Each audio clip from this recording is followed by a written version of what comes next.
तर आपण विदाऊट कांदा आणि लसणाची आपण मेथीची भाजी बनवणार आहोत. सगळ्यात पहिले मी इथं मिरच्या टाकल्या आहे, तेल गरम करून त्याच्यानंतर मी मेथी परतून घेणार आहे. व्यवस्थित अशी पटपट परतून घ्यायची. मेथी आपण परतून घेणार आहे. इथं मेथी तेलात परतून घेते. मिरच्या टाकल्या होत्या तेलात आपल्या झाली की मी त्याच्यात मीठ टाकणार आहे. परतल्यानंतर टाकायची म्हणजे पाणी कमी सुटेल. चवीनुसार मीठ व्यवस्थित परतल्यानंतर मी ह्याच्यात मूग डाळ टाकणार आहे आणि मूग डाळीला व्यवस्थित मेथीने झाकून घेणार आहे. अशा पद्धतीने व्यवस्थित झाकून घ्यायची जेणेकरून त्याच्या वाफेत शिजली पाहिजे.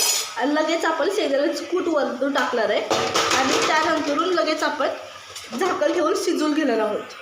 इथं आपली मेथीची भाजी व्यवस्थित शिजलेली आहे. तर सगळे मिक्स करून घ्यायची व्यवस्थित. तुम्ही पाहत असाल डाळ पण व्यवस्थित शिजलेलं आहे. पाणी सुटलेलं आहे त्याच्यातच आपण डाळ शिजवून घेतली आहे. एक्स्ट्रा पाणी टाकलेलं नाही. तयार झाली नो गार्लिक नो ओनियन अशी मेथीची भाजी तयार.